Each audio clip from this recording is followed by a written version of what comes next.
सभी को राधे राधे। संस्कार संस्कृति चैनल में आप सभी का फिर से हार्दिक स्वागत है।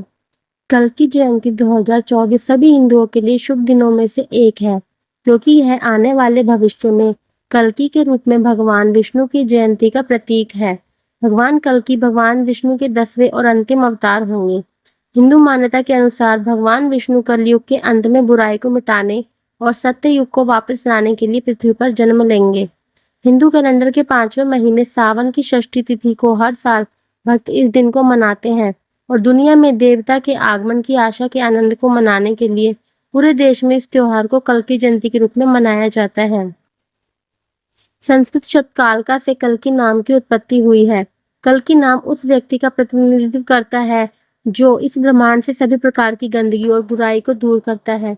यह माना जाता है कि भगवान विष्णु भगवान कल्कि के रूप में इस दुनिया से अंधकार और बुराई को दूर करने के लिए प्रकट होंगे, जिससे इस ब्रह्मांड में धार्मिकता और शांति वापस आ जाएगी। कल्कि जयंती का महत्व। श्रीमद् भागवत में कल्कि को भगवान विष्णु के 10वें अवतार के रूप में मान्यता दी गई है, जो कलयुग के वर्तमान चरण को समाप्त करने और सतयुग को वापस लाने के लिए प्रकट होंगे।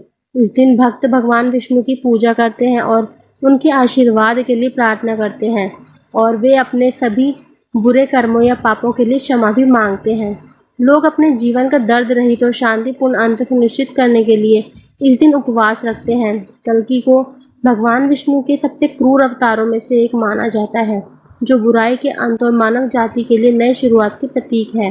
भक्त पूजा करते हैं और मुक्ति पाने के लिए उपवास करते हैं, क्योंकि उन्हें लगता है कि अंत निकट है और इसलिए अंत से पहले पापों के लिए दया मांगना उचित है। कल्कि देवता के 8 सर्वोच्च लक्षणों का प्रतीक है और उनका मुख्य उद्देश्य एक अविश्वासी दुनिया की मुक्ति है। कलयुग को एक अंधकारमय युग माना जाता है, जहां लोगों द्वारा धर्म और विश्वास की उपेक्षा की जाती है और वे भौतिकवादी महत्वाकांक्षा और लालच में बह जाते हैं। कल्कि जयंती के कुछ अनुष्ठान।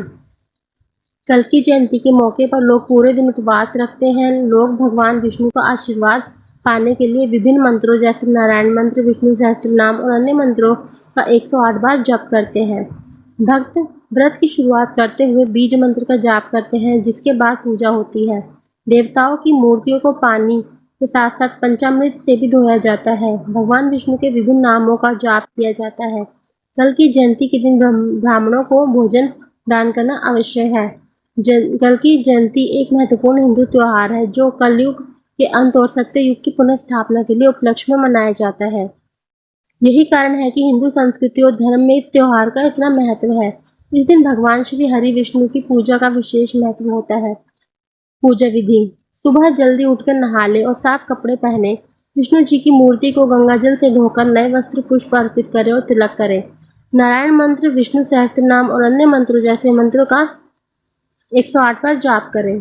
भोग के रूप में पंचामृत, फल, मिठाई आदि चढ़ाएं। विष्णु भगवान जी की आरती कर पूजा का समापन करें। मान्यता है कि इस दिन ब्राह्मणों को दान आदि करना बहुत शुभ माना जाता है। भगवान विष्णु का कल्कि अवतार। शास्त्रों के अनुसार कल्कि अवतार भगवान विष्णु का आखिरी अवतार होगा, जो पृथ्वी पर असत्य और अधर्म को समाप्त कर धर्म की स्थापना करेगा। हिंदू धर्म के अनुसार यह माना जाता है कि सत्य युग, त्रेता युग, द्वापर युग और कलयुग नामक 4 युग है। हिंदू धर्म के अनुसार कलयुग को विनाश का समय कहा जाता है। सत्य युग के समय लोग सभी प्रकार के लालच, पाखंड, नकारात्मकता और सभी गलत चीजों और बुराइयों से मुक्त थे, इसलिए उनके पास अधिकांश शांति और सुखी जीवन था। फिर त्रेता युग में लोग लालची हो जाते हैं और कुछ नकारात्मक इच्छाएं रखते हैं, जैसे कि दुनिया को जीतना या अन्य राज्य की इच्छा। द्वापर युग तक यह पाया गया कि दुनिया के लगभग आधे लोग पहले से ही कई गलत काम कर चुके हैं, जैसे कि लोगों को मारना और दूसरों के राज्य को जीतने की रणनीति बनाना। कलयुग के दौरान यह माना जाता है कि लोगों के पाप चरम पर पहुंचेंगे और पुण्य कम होते जाएंगे। इस दौरान लोग लगभग हर चीज में मानसिक रूप से परेशान और असंतुष्ट रहते हैं। कलयुग में शायद ही आपको कोई ऐसा व्यक्ति मिलेगा जो किसी भी तरह के पापों से पूरी तरह मुक्त हो। ऐसा माना जाता है कि लोगों को सभी पापों और कुकर्मों से मुक्त करने के लिए भगवान विष्णु पृथ्वी पर भगवान कल्कि के रूप में अवतरित होंगे। लेकिन सबसे बड़ा सवाल यह है कि भगवान कल की धरती पर कब आएंगे और लोगों को हर तरह की समस्याओं और पापों से मुक्ति कैसे मिलेगी। महाभारत में भगवान श्री कृष्ण जो भगवान विष्णु के एक और अवतार थे ने कहा कि वह फिर से पृथ्वी पर आएंगे जब पृथ्वी पर बुराई फैल जाएगी। उस समय वह एक सम्मानित व्यक्ति के परिवार में पैदा होंगे और दुनिया में व्याप्त सभी बुराइयों को समाप्त कर शांति बहाल करने के लिए एक मानव के रूप में अवतरित होंगे। हिंदू धर्म में कहा जाता है कि नैतिकता और अच्छाई की रक्षा के लिए भगवान विष्णु एक अकल्पनीय मानव रूप धारण करेंगे।